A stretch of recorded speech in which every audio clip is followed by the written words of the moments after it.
നമസ്കാരം സാർ. നമസ്തേ അഞ്ജന.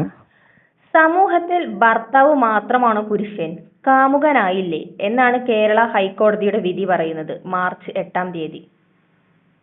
ഇതിനെപ്പറ്റി എന്താണ് പറയുന്നത്? പുരുഷന്മാർക്കും അന്തസ്സും ആത്മാഭിമാനവും ഉണ്ടെന്ന് കേരള ഹൈക്കോടതി അഭിപ്രായപ്പെട്ടു. കോടതിയിലെ ചില ജഡ്ജിമാർ രാഹുൽ ഈശ്വറിന് പഠിച്ചുകൊണ്ടിരിക്കുന്നു എന്ന് വേണം മനസ്സിലാക്കാൻ. വളരെ വിചിത്രമെന്ന് തോന്നാവുന്ന ഒരു കേസിന്റെ വിധി പറയവെയാണ് കോടതി പുരുഷന്റെ ആത്മാഭിമാനത്തെയും അന്തസ്സിനെയും കുറിച്ച് ഉത്കണ്ഠ പ്രകടിപ്പിച്ചത്. കോടതിയുടെ തിരുവചനമായതുകൊണ്ട് ജനപ്രതിനിധികളും സർക്കാരും പൊതുജനങ്ങളും സർവോപരി മാധ്യമങ്ങളും ഇക്കാര്യത്തെക്കുറിച്ച് ഗാഢമായി ചിന്തിക്കുകയും അതിലേറെ ഗാഢമായി ചർച്ച ചെയ്യുകയും വേണ്ടതാണ്. പക്ഷേ എന്തോ ഇറാനിൽ യുദ്ധത്തെക്കുറിച്ചുള്ള വാർത്തകളുടെ തള്ളിച്ചുകൊണ്ടാകാം കേരളത്തിൽ സുപ്രധാന സാമൂഹ്യ മാറ്റങ്ങൾ ഉണ്ടാക്കാൻ സാധ്യതയുള്ള ഈ നിരീക്ഷണം ഇന്ത്യൻ ഓഷനിൽ മുങ്ങിപ്പോയ ഇറാനിയൻ കപ്പലിന്റെ അവസ്ഥയിലായി. മുങ്ങിപ്പോയ ആ തിരുവചനത്തിന്റെ കാലികവും ചരിത്രപരവുമായ പ്രസക്തി മുങ്ങിയെടുത്ത് സമൂഹത്തിന് മുമ്പിൽ വയ്ക്കാനാണ് ഞാൻ ശ്രമിക്കുന്നത്. കോടതി പരിശോധിച്ച കേസിന്റെ വിധിന്യായം ഇതാണ്. വ്യഭിചരിച്ച് നടന്ന ഒരു സ്ത്രീയുടെ ഹതഭാഗ്യനായ ഭർത്താവിന്റെ കഥയാണിത് എന്നാണ് കോടതിയുടെ ഇൻട്രൊഡക്ഷൻ. ഹതഭാഗ്യനായ ആ പുരുഷന്റെ ഭാര്യയായിരിക്കെ തന്നെ അവൾ മറ്റൊരാളിൽ നിന്ന് ഗർഭം ധരിച്ച് പ്രസവിച്ച കുട്ടിയെ സ്വന്തം കുട്ടിയെപ്പോലെ കണ്ടു വളർത്തിയ ആ പുരുഷനെ അപമാനിക്കുന്ന രീതിയിൽ ആ കുഞ്ഞിന്റെ പിതൃത്വം കുഞ്ഞിന് ജന്മം നൽകിയ പുരുഷന്, അതായത് അവളുടെ കാമുകന് തന്നെ നൽകണമെന്ന വിചിത്രവാദവുമായാണത്രേ ആ സ്ത്രീ കോടതിയെ സമീപിച്ചത്. സാധാരണയായി പുരുഷന് അവിഹിത ബന്ധങ്ങൾ ഉണ്ടായാൽ അത് നമ്മുടെ നാട്ടിൽ വലിയ കോളിളക്കമുണ്ടാക്കും എന്നാണ് കോടതി പറയണത്. ആ പുരുഷനെ സ്വന്തം ഭാര്യയും വീട്ടുകാരും നാട്ടുകാരും അപമാനിക്കും. എന്നാൽ അവിഹിതം ഭാര്യയാണ് ചെയ്യുന്നതെങ്കിലോ എന്ന് കോടതി ചോദിക്കുന്നു.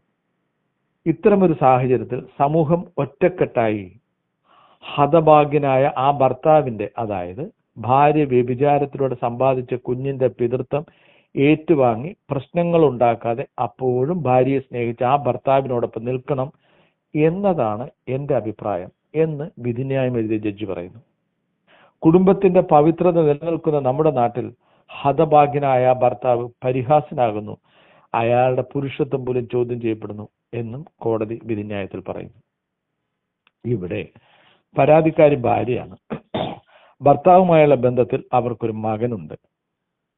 അവരുടെ പരാതി പ്രകാരം ബാംഗ്ലൂരിൽ ജോലി ചെയ്യുന്ന അവരുടെ ഭർത്താവ് കുടുംബകാര്യങ്ങൾ ശ്രദ്ധിക്കാറില്ല, അവരുടെ ആവശ്യങ്ങൾ നിറവേറ്റാറില്ല. ഇതിനിടയിൽ അവർ മറ്റൊരാളുമായി പ്രണയത്തിലായി. അതിലവർക്ക് ഒരു മകളുണ്ടായി.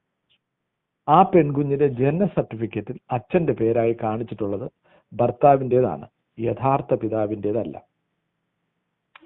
നിയമപരമായി വിവാഹം ചെയ്ത ഭർത്താവിന്റെ പരിരക്ഷണയിൽ ആ സ്ത്രീയും അവരുടെ കുട്ടികളും, അതായത് അന്യപുരുഷനിൽ നിന്ന് അവർക്കുണ്ടായ പെൺകുഞ്ഞുൾപ്പെടെ ജീവിച്ചു പോകുന്നു. എന്നാൽ തന്റെ പെൺകുഞ്ഞിന്റെ പിതൃത്വം അവൾക്ക് ജന്മം നൽകിയ പുരുഷന് കൊടുക്കണമെന്ന് ആ സ്ത്രീയുടെ വാദം കുടുംബത്തിൽ നീണ്ട കലഹങ്ങൾക്ക് കാരണമായി.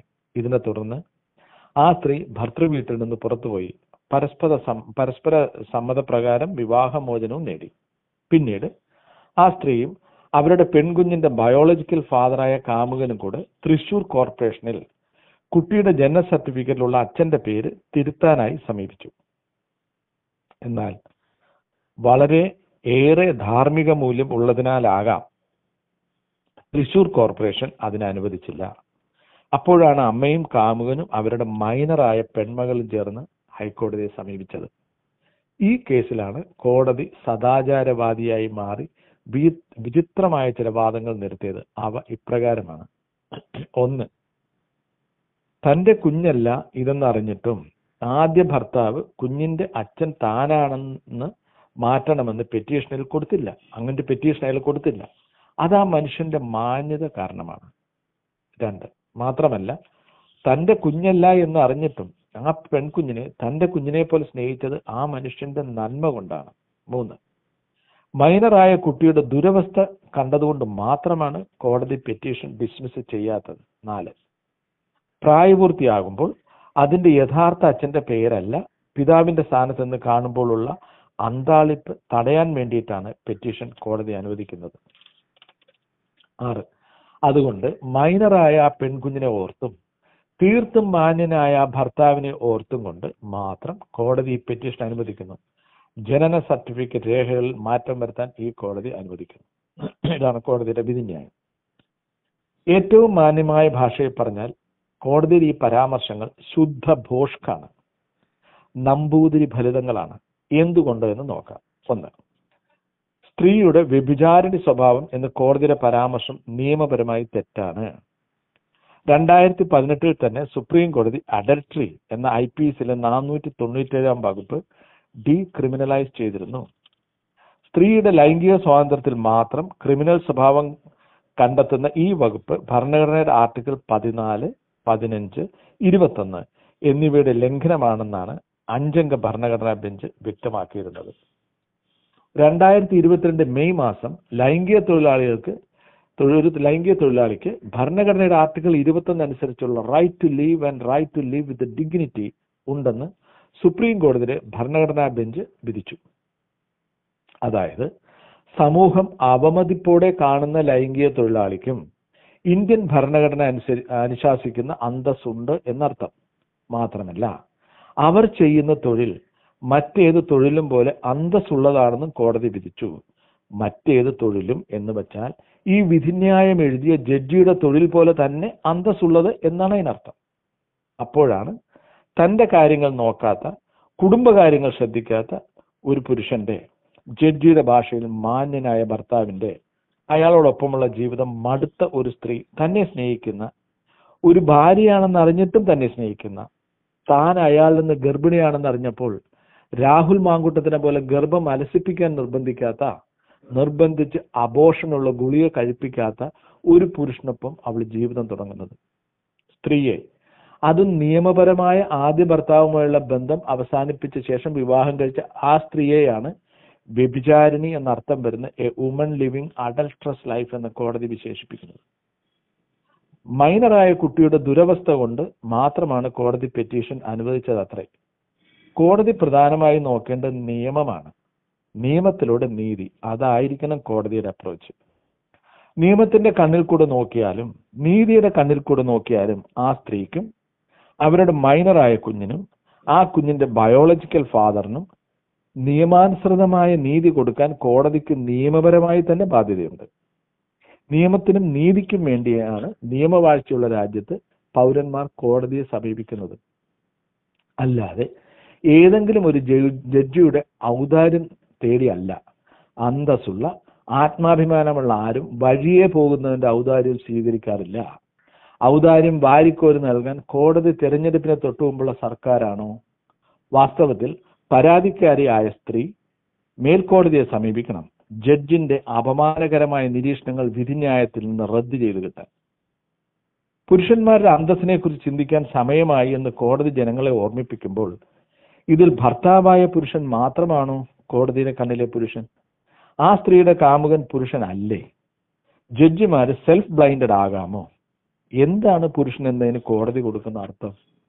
ഈ വിധിന്യായത്തിന്റെ പശ്ചാത്തലത്തിൽ കേരളത്തിലെ നമ്പൂതിരി വിഭാഗത്തിൽ നിലനിന്നിരുന്ന ചില അന്തസ്സുള്ള ആചാരങ്ങളെ കുറിച്ച് ഓർത്തുപോകുന്നു.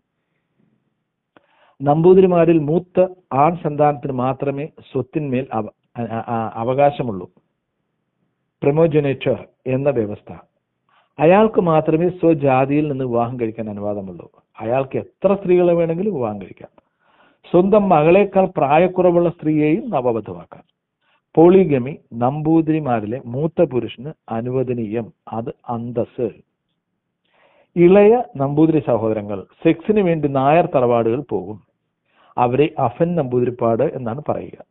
നായർ കുടുംബത്തിൽ മരുമക്കത്തായമായത് കാരണം സ്വത്തിലും ലൈംഗികതയിലും സ്ത്രീകൾക്ക് അവകാശമുണ്ടായിരുന്നു, സ്വാതന്ത്ര്യമുണ്ടായിരുന്നു. നമ്പൂതിരിയിൽ അവർക്കുണ്ടാകുന്ന കുട്ടികൾക്ക് അച്ഛന്റെ സ്ഥാനത്ത് നമ്പൂതിരിയുടെ പേര് അനുവദനീയമല്ലായിരുന്നു. കുടുംബ പേരാണ് വെച്ചിരുന്നത്. ഇതൊക്കെയാണെങ്കിലും നമ്പൂതിരി സ്ത്രീകൾ മറക്കുടയ്ക്കുള്ളിൽ അന്യപുരുഷനെ മുഖം പോലും കാണിക്കാതെ അകത്തളങ്ങളിൽ മാത്രമായി ജീവിച്ചിരുന്നു. അതായിരുന്നു അവരുടെ വിധി, നമ്പൂതിരി പുരുഷൻ കൊടുത്ത വിധി. നമ്പൂതിരി സ്ത്രീകൾ മറ്റേതെങ്കിലും പുരുഷനുമായി ബന്ധപ്പെട്ടാൽ 5 ഭാര്യമാരുള്ള നമ്പൂതിരി പുരുഷനും അവളെ വ്യഭിചാരിണി എന്ന് വിളിക്കും. നമ്മുടെ ഹൈക്കോടതി ജഡ്ജിയെ പോലെ. ബഹുഭാര്യാത്വവും നായർ തറവാടുകളിലെ സംബന്ധമായി നടക്കുന്ന ആഢ്യന്മാരായ നമ്പൂതിരി പുരുഷന്മാർ ഒത്തുകൂടി അവളെ സ്മാർത്ഥ വിചാരണ നടത്തും, ഭ്രഷ്ട് കൽപ്പിക്കും.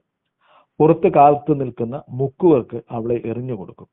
അത്തരം നമ്പൂതിരി പുരുഷന്റെ സദാചാര ചിന്തകൾ ഈ വിധിന്യായത്തിനും വന്നത് എന്തുകൊണ്ട്? നമ്പൂതിരി ഫലിതങ്ങളുടെ കലവറ ഇനിയും ഒഴിഞ്ഞിട്ടില്ലേ?